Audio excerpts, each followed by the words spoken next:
Project 2025, the 920-page policy manifesto by the conservative group, the Heritage Foundation, highlights a wish list of economic and financial plans under a potential Trump second term. While Trump hasn't said he doesn't know anything about Project 2025, he says he doesn't know anything about it. We did a segment recently with NBC's Vaughn Hilliard showing how connected to it he actually is, even if he denies it.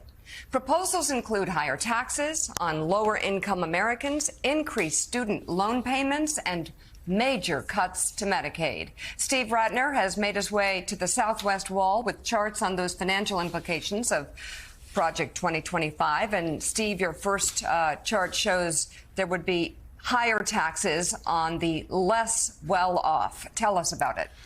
Sure, Mika. Look, taxes are obviously perhaps issue number one on the minds of many Americans, and Project 25 is very clear about what it wants to do. It essentially wants to restructure our tax system into only two tax brackets, 15% for those earning less than the Social Security maximum, which is, I think, about $166,000 a year, and 30% for those earning above. But that would radically change how much different Americans pay.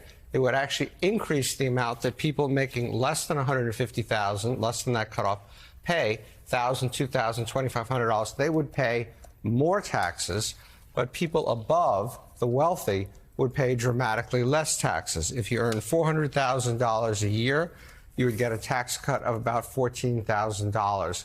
So an extraordinary shift in the tax burden away from the wealthy and toward the less wealthy. This is an even more extreme version of what Trump did in his tax bill, the TCJA, Tax Cut and Jobs Act, back in 2017 or so. And you can see here the impact of that was similarly regressive in that people at the bottom got a much smaller percentage increase in their tax cut, and the people at the top got a much larger tax cut. 85% of this tax bill went to people making more than $75,000 or to business. And so essentially what this proposal would do is take this and put it on steroids. So, Steve, the Biden administration's attempts to actually lessen the student loan burden really enraged Republicans. In fact, whenever you would bring up January the 6th, it seems that a lot of Republicans go, yeah, well, look what Joe Biden did with student loans. And they were serious. That's sad, but they were serious. This Project 2025 thing actually is going to increase the burden on people with student loans, right? Yeah, so Joe Biden did make a bunch of proposals. Some of them got litigated and overturned, but then he found other ways, which I'm going to talk about in a second, to address the student loan burden. But what Project 2025 would do essentially would be to eliminate all of what the Biden administration did to cut the burden of student loans. And you can see here, this is broken down by education, and all the way from some college but no degree to master's program. And so in terms of the monthly student loan payments, for the people at the bottom, their monthly average student payments would go from $78 to $308. So a huge increase for those with very little college, people who don't probably have great jobs and for whom this is a big burden. And then smaller increases, but still substantial, all the way up to people who have master's degrees. So completely wiping out everything the Biden administration has done for the last 3.5 years. But let me show you one impact of what the Biden administration has done. We all know that student loan debt has been a huge problem, and it's gone up and up and up. It's gone up and up per student, and this is even inflation adjusted, and it went up under Trump. But for the first time since at least 2007, student loan debt per borrower has actually gone down for three straight years. Still really high, but you can actually see tangible progress made under the Biden administration in reducing that student loan burden.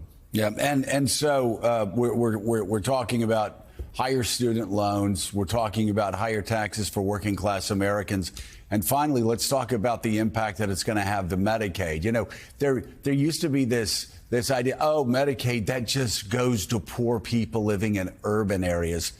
And what a lot of Americans have figured out since Medicaid cuts have come, no, it actually That's money that actually funds rural hospitals. That's money that funds nursing homes. That's money that funds a lot of medical care, a lot of medical treatment for Americans of all demographics, in all parts of America. And Donald Trump if he really does embrace 2025, like he said in the past, he's going to support more massive cuts to Medicare. Yeah, Joe, you're right. And Medicaid. Medicaid. You're right, Joe. Medicaid, I think there's something like 90 million people on Medicaid in America, 38 million children. So you're right. It is not just some urban program for a few poor people. And what Project 2025 wants to do is put limits on how long you can stay on Medicaid, effectively kick people off Medicaid, put in work requirements, put in a whole number of restrictions that would dramatically change the number of people who are on Medicaid. So this map shows you by color coding, the darker colors being the worst hit places, what share of enrollees could lose their Medicaid. So in Virginia, in Wisconsin, in Idaho, you could be talking about 40 to 50% of people being kicked off of Medicaid. In every state, pretty much, you can see that it's anywhere from 10% up to 40% all the way across the country. It would be a massive change in a program that, as you said, is absolutely central to our healthcare system and to the lives of so many people who can't afford their own healthcare. But it's also a question politically of whether this is really a great idea for the Republicans to embrace, because Medicaid is actually extraordinarily popular. Not surprisingly, it's supported by 90% of Democrats versus only 8% who have an unfavorable view of it. But even among Republicans, 65% of Republicans think favorably about Medicaid, and only 32% think unfavorably about Medicaid. So it's terrible policy. It also may be terrible politics for the Republicans to embrace proposals like this. And it's particularly terrible if you look at the map in states like Virginia, Wisconsin, and obviously important states for this election. Thank you so much, Steve Rattner at the Southwest Wall. They tell us that it's the Southwest Wall. Greatly appreciate it.